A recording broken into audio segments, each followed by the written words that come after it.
So, hello guys, what's up? It's me again, Alicia nyo, at nagbabalik ulit para sa ating panibagong video. So, talaga nga namang sa aking napapansin mga minamahal, no?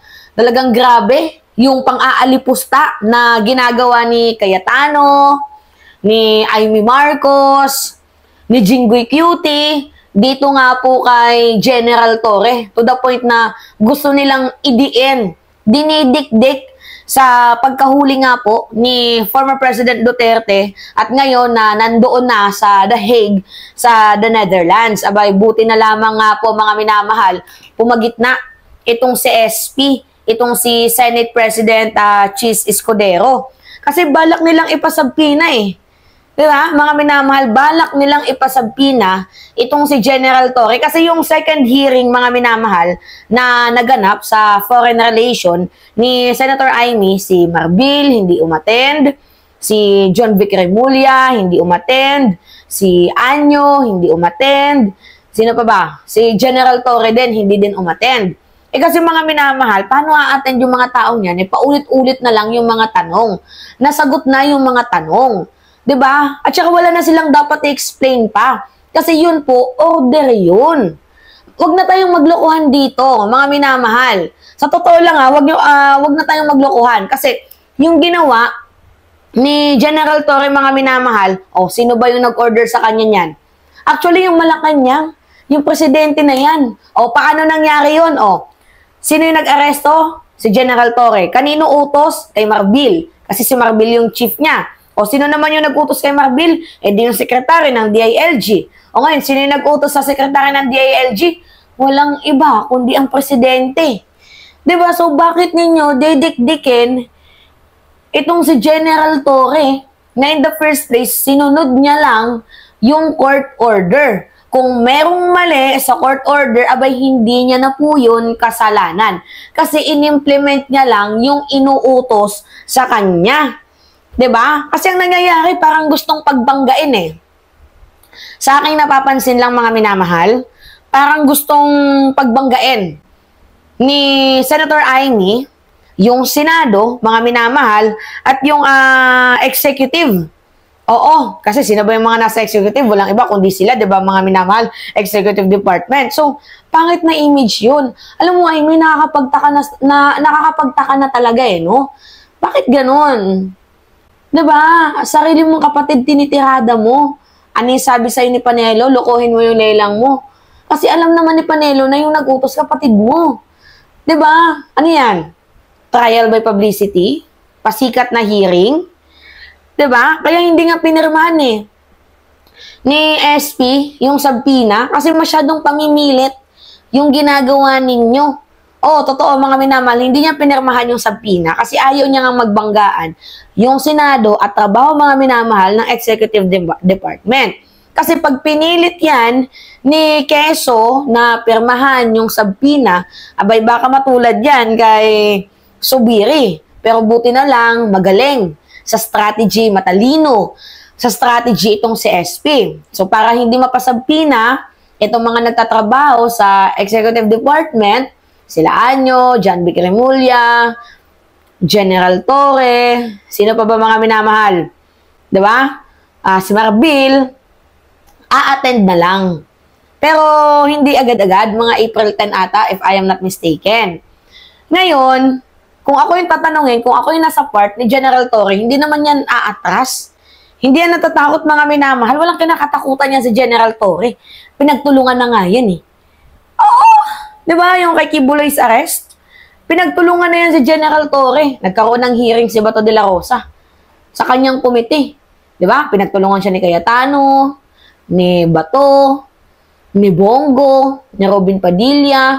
Pinagtulungan. At paulit-ulit lang ang sinabi ni General Torre na ini-implement ko lang yung inuutos sa akin. Diba? Habang nagdi-dig up siya doon, ano sabi niya? Sige, patuloy ka pa ba maghukay? Oo! Yan yung utos sa akin eh. So, alam ko sa General Torre, sobrang tapang na tao yan. Walang kinakatakutan, walang kinikilingan, kundi nakabatay sa konstitusyon at serbisyo sa bayan yung kanyang ginagawa. Kaya nga sabi ko, si General Torre, kahit ulit-ulit yung ano yan, hindi natatakot yan, isapinan nyo man yan sa hindi. a-attend yan. Ang problema nga lang, kaya hindi sila umattend, I think, nung second hearing, mga minamahal, dahil nasagot na nila yung mga katanungan. Diba? Dahil nasagot na nila yung mga katanungan, paulit-ulit na mga tanong, so bakit pa sila dadalo? Pero dahil mapilit yung Foreign Relation Committee na Senator Amy, sige, a-attend kami. Itanong nyo na lahat ng dapat nyong itanong, and then after nun, wala na. Bakit nyo ba kasi dinidikdik? Ako nagtataka lang ako, bakit nagagalit kayo kay General Torre? Bakit kay General Torre kayo na nagagalit? Kasi, una, yung pag-aresto kay Kibuloy, court order yan. 'Di ba? Yung pag-aresto naman kay former President Duterte, order din yan ng ICC. Na meron tayong connection via Interpol. In-implement nga lang yan ni General Torre. Kung may pang-aabuso man doon, kitang-kita naman sa video, di patunayan ninyo kung merong pang-aabuso. Pero, sa akin nakikita mga minamahal, wala namang pang-aabuso akong nakita doon Oo, kung ako tatanungin ninyo, wala akong nakitang pang-aabuso. Talagang in-implement lang ni General Torre yung desisyon ng utos sa kanya. So, hindi kayo dapat magalit kay General Torre. Huwag si Torre ang dikdikin ninyo. Huwag si Torre yung kagalitan ninyo. Huwag kayong magalit kay General Torre. Dahil si General Torre, ginagawa niya lang yung trabaho niya. Ayaw din naman ninyo kung nakaupo siya dyan, Major General, tapos walang ginagawa, walang kinikilos. Diba? Gets ninyo? Yan nga yung punto ko mga minamahal So, ba't kayo magagalit sa isang tao na yung ginagawa niya lang ay yung kanyang trabaho? Magalit kayo kung yung taong yan hindi nagtatrabaho at tahimik lamang. Hindi niya nakasalanan yun kung mali yung order. Kasi hindi naman siya yung nag-implement ng order na yun. Sumunod lang siya sa iniutos sa kanya. Kung mali yung order, ang sisihin nyo, yung presidente, si PBBM. Kasi kay PBBM naman galing yun Diba? So sa tingin nyo, mali ba yung desisyon ng presidente na ipahuli itong si former President Duterte? Diyan nga po sa International Criminal Court. Hahayaan na lamang po natin yung ginagawang crimes against humanity ni former President Duterte. Yung war crimes, yung genocides. Hahayaan na lang ba natin yon? Habang sila nagpapakasasa sa kaban ng bayan di umano, tayo naman ay hindi nabibigyan ng hustisya, especially yung mga pamilyang na biktima ng kanilang maling implementation ng war on drugs. Siyempre, mas magagalit kayo sa presidente kapag hindi niya ginagawa yung kanyang trabaho. Ngayon, na ginawa lang ng presidente ang kanyang trabaho, ba't kayo magagalit sa kanyang mga kawani? Na yung kanyang mga kawani, sinusunod lang yung utos ng presidente. Itong mga senador na to, para naman tayo, lokohin nyo yung lelang nyo. Lokohin nyo yung lelang nyo, wag kami. 'Di ba? Wag kami yung lokohin ninyo, wag kami. Hindi kami pinanganak kahapon. Alam kong alam nyo din yan.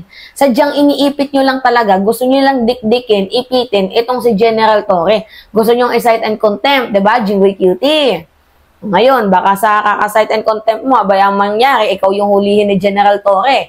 Dahil yung kaso mo, abay ibinasura ng Sandigang Bayan. 'Di ba? Na yung plea mo, na kung po pwede, burahin na sa mapa yung graft and corruption mo sa PDAF. 'Di ba?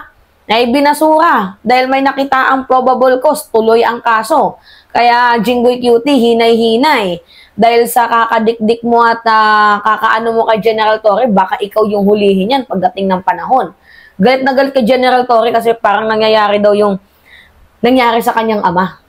Yan yung sabi niya, mga minamahal ni Jinggoy Cutie, na nangyayari ulit yung nangyayari sa kanyang ama. Iba naman yung senaryo ng ama mo sa kay FPRRD. 'Di ba?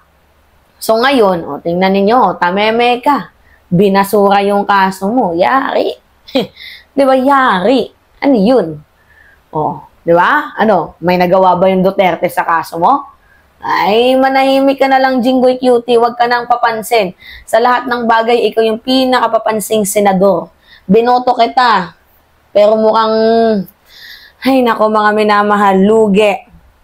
Lugi tayo dito kay Jinggoy Cutie. Kaya dapat hindi ito manalo si Jinggoy Cutie. Ang daming hanash.